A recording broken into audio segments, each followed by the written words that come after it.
So we're live on Facebook. Welcome everybody to the Karen House Show Series 8. Can you believe that, Charmaine? I know. So Series 8. So we're all about helping up-leveling your life because that's what we've been doing. We pick a topic each week that we find just comes forth to us. And our topic this week is healing your inner child.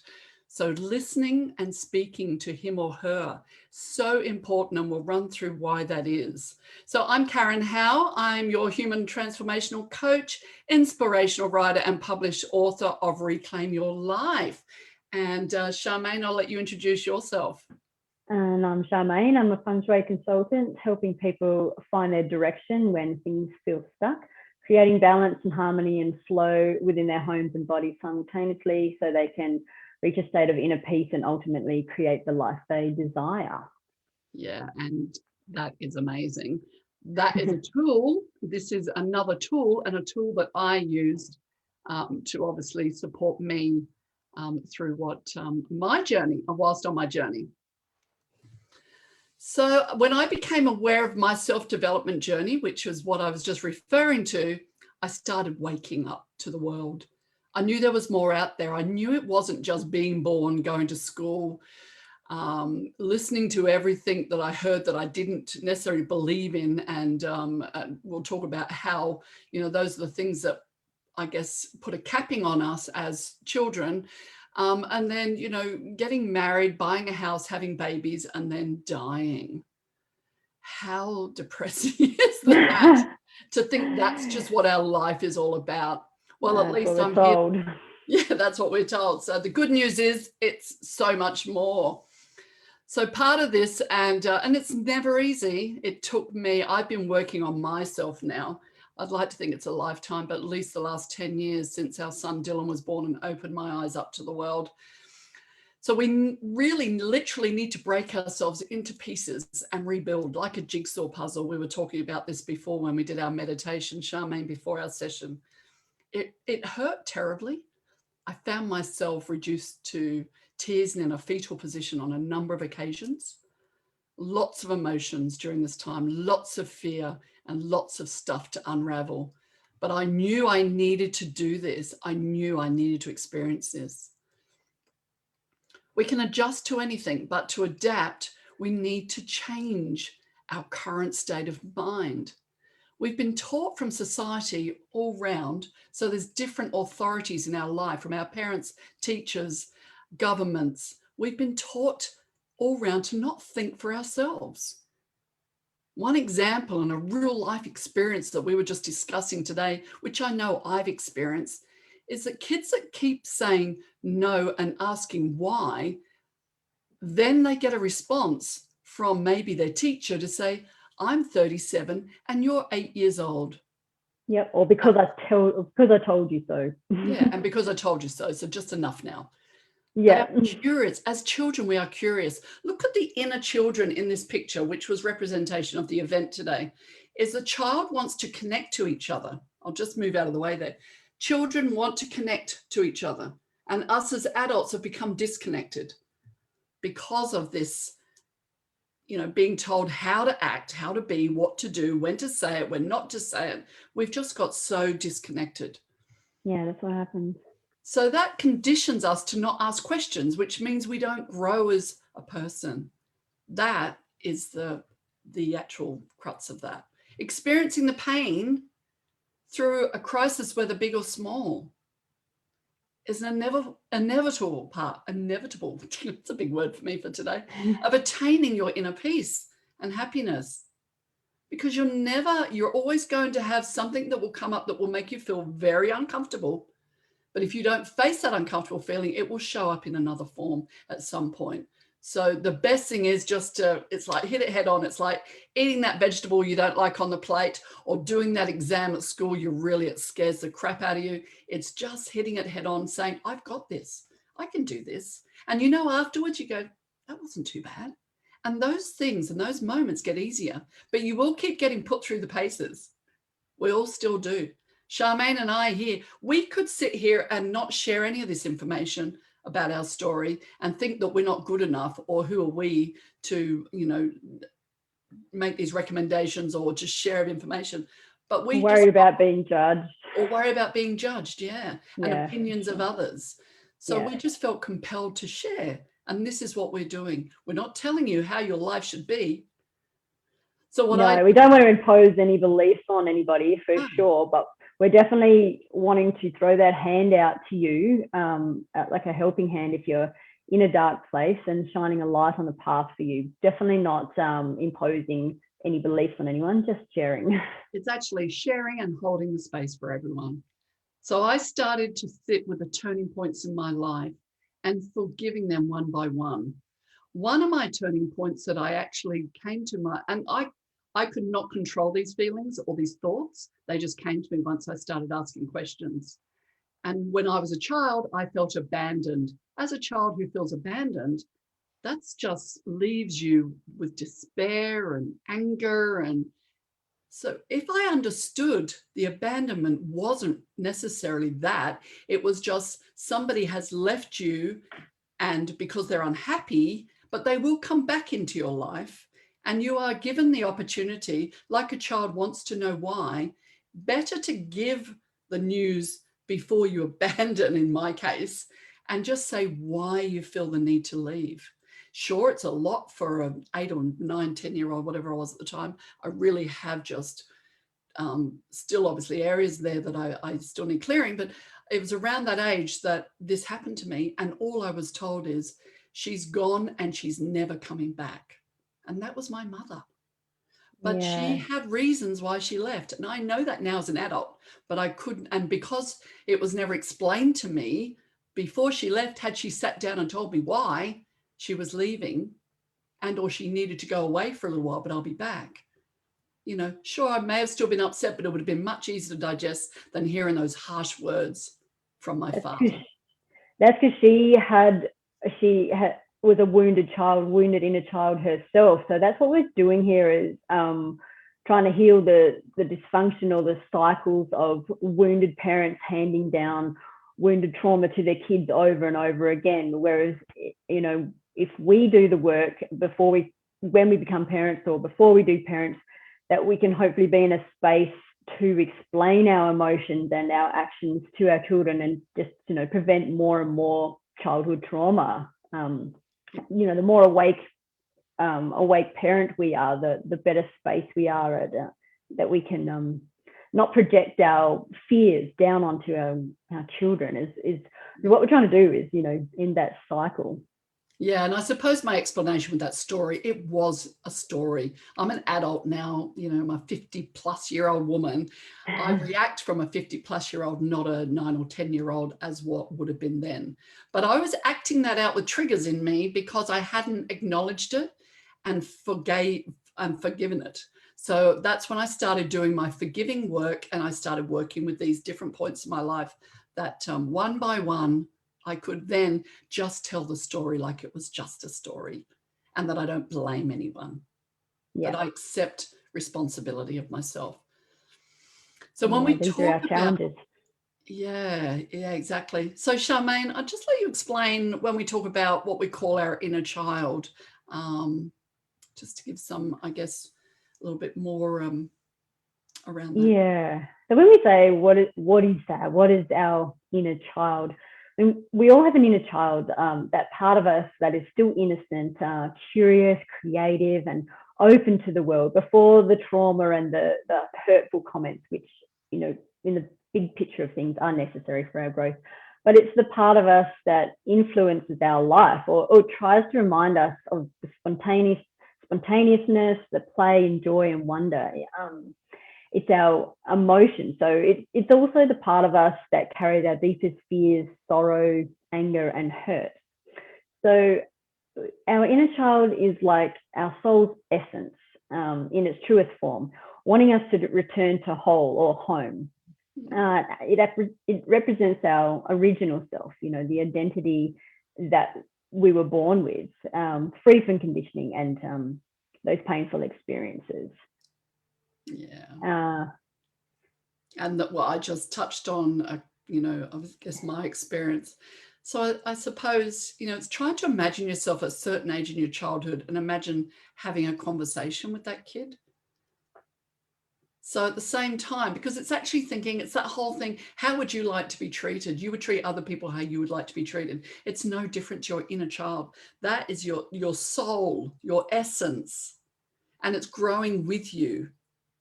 It's just your body that's changing shape. So at the Yeah, same time, think about what your hopes and fears were back then. Start talking about it and acknowledge it. So I could be saying to my inner child that, everything was going to be okay. And you know how I know that? Because I'm here now to tell the story. And you're okay. I've got you. yeah, And I love you. Tell them everything is going to be all right. And it is. Use words of kindness like I love you. Tell them constantly, I love you. I hear you. I understand you.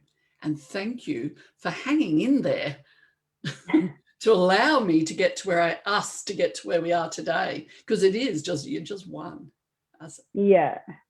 And so our emotions trying to come out. So when we talk about inner child, you can identify parts of yourself that are still wounded. So if you've got emotions coming up all the time, that is sort of your inner child asking you, can you please go and shine a light on this area? There's a bit here way back when you're 11 or 7 that's fragmented, that you've got trauma here. And when an emotion's triggered from an adult event, that's your inner child asking you, can you please go back and revisit this as an adult and try and heal it? Go back to that 7-year-old you, that 11-year-old you, and say, it's okay, it's all good, you got this, I love you, you're enough, you're worth it. It's amazing. Yeah. You can change things in the future. Great words. And you can change it in a heartbeat. I'm an example of that. My triggers don't trigger me like they used to. Sure, there'll be a new set of triggers, but these triggers, where the space I'm in now allows me to sit here and have this conversation and believe it and feel it and know it to be true and to be able to share it. Yeah, So like you said before. Yeah. The other thing is about speaking to your inner child, also to listening.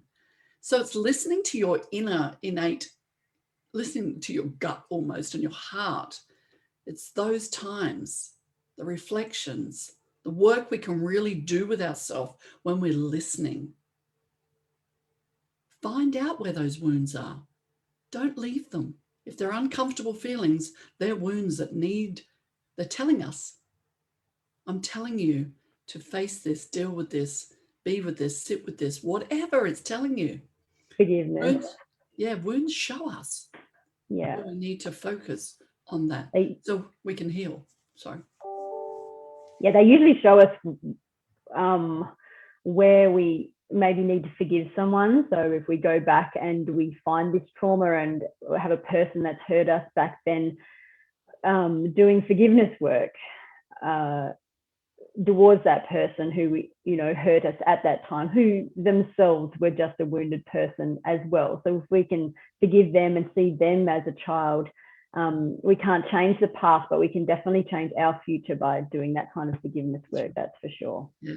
And because it's, around perception, I felt as a child I was abandoned because of the way it was said to me.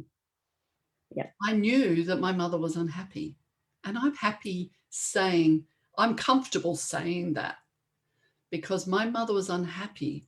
She was seeking happiness. It breaks my heart to think that she couldn't pursue that. In some ways, I could even say I was to be blamed for holding her back, because she came back and she wasn't happy. You know what? But that was mum's decision, her choice, not mine. So that's not something I could take on. But, this is where it could all lead, where we go through this whole blaming instead of saying stop, accept. Individuals make their own choices. Nobody holds you down, chains you down, locks you away, can stop you from doing what you need or want to do in life. No, that's an inner child wound right there, saying maybe I blame myself. Yeah. Maybe it was my fault she was sad, or my fault I was holding her back. That's that's an inner child wound that you do need to go back and say, no, it wasn't my fault. I was a child. I was a child. That was the child reacting. And I no longer Yeah. want to be a 50-something-year-old woman reacting that way, because I know I've been there and had unhappy marriage. Yeah. So it's really simply wanting attention. Our emotions are when we're triggered, we know that that's an emotion or a wound that if we want to deal with, and it's a recommendation you do, because the last thing you do is want to have a meltdown or a situation where you respond badly, your communication breaks down between you and your partner or your family or whatever relationship, and it just children cause more trauma. Every relationship with yourself, if you ignore it, and then it's not going to go away, it will come back in a different form, but it will come back. It's like seeing that same person in a workplace. You move because they're a bully, you go to the next workplace, they're a bully. The bully is change schools, same thing. To stand up. Yay. So I suppose when I did start talking about this, I didn't say we were going to talk about 4 ways in helping you work with your inner child. So that was what the last section of that was about. So healing your inner child. Charmaine and I just started with a meditation. I do meditations every day. Every day. Meditation, visualization. If you can't picture something, just feel it. Think it.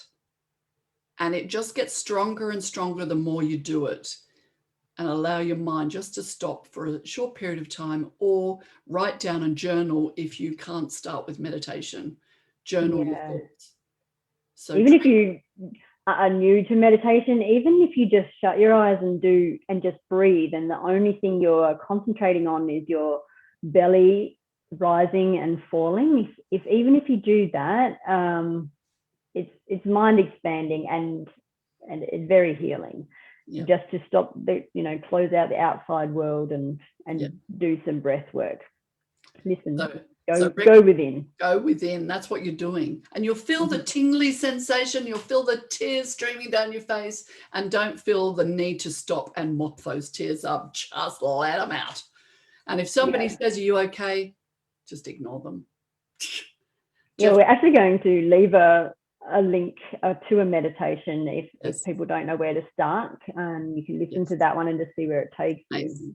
Yes, I only got halfway through mine this morning because I couldn't get on here and share this wonderful content.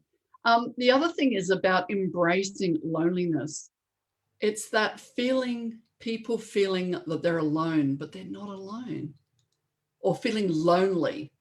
So when you're on your own, embrace that.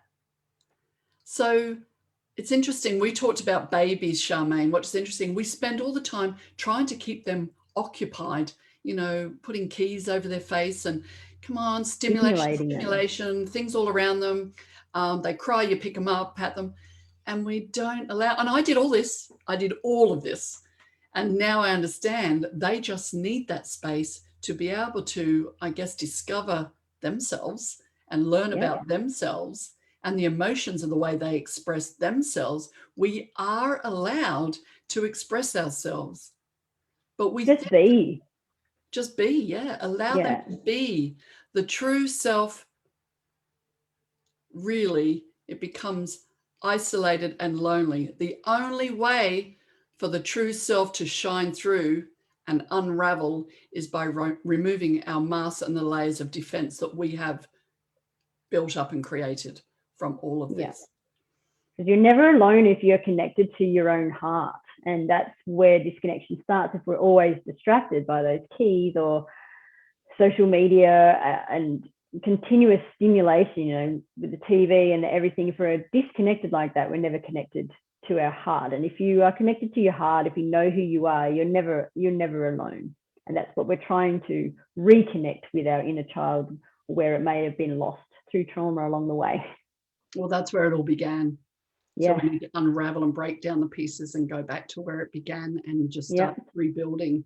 And it's amazing. It's an amazing, amazing feeling once you start. And Charmaine and I were talking, we have like a recap before we come on, and it was about, we are still learning. All of us will still learn as we're reading things. We still get something out of our own material here, because we never stop learning. Never stop learning. No, not until you're 99.9% 0.9. And by the way, we dressed for you today. Is there inner child showing up? Yeah, we're having a bit of fun. If you're wondering why. Not to mention my hair probably needs washing, but I'm off to the hairdresser shortly. So there you have it. That was amazing. Thank you, Charmaine. Thank you for those out there listening. I hope we did give you some takeaways there. What would you say as we're going out, leaving this session, Charmaine? I guess it's about your emotions are key. So that inner child, if you don't actually know exactly what it is, your emotions are your clues for that. So if you're having an emotional time, it's your inner child saying, please go within and find out what this is about. It's not him, it's not her, it's you. So go within and find out what it's about, shine some light on it, and see where it takes you. And if you not sure where to start, we're going to leave a link to a really great meditation that will bring up loads of stuff that you probably didn't know was there. And it's a great place to start. And allow your inner child to connect, just like this picture. And have fun, be playful, be curious, ask lots of questions, have people go, shut up. No, I want to know the answers. I want to know. I don't accept what you're saying because it's not enough.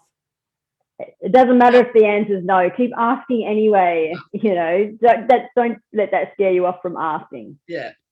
It's okay to just get no sometimes, but don't stop asking just in case it might be no. Don't be afraid of no's. I get no's all the time. And don't seek other people's approval. You don't need their approval. You're flawless. Yeah. No, they say no stands for new opportunity. N-O. I love it. Yeah. Like that one. All right. Nah. Okay. I think we'll probably say bye for now. What do you think? Yeah. You know what I want to do next week, coming out of our inner child and getting adventurous? I want to do superheroes. Yay. Be the hero in your own story, in your own life. Baby. And fake it till you make it. If you don't feel you can actually change the way you think, just, we're probably, you're faking it anyway right now. Your life could potentially be fake. So why not make it real? Connect with your child, talk, listen, share stories, and just have fun. Have fun doing it.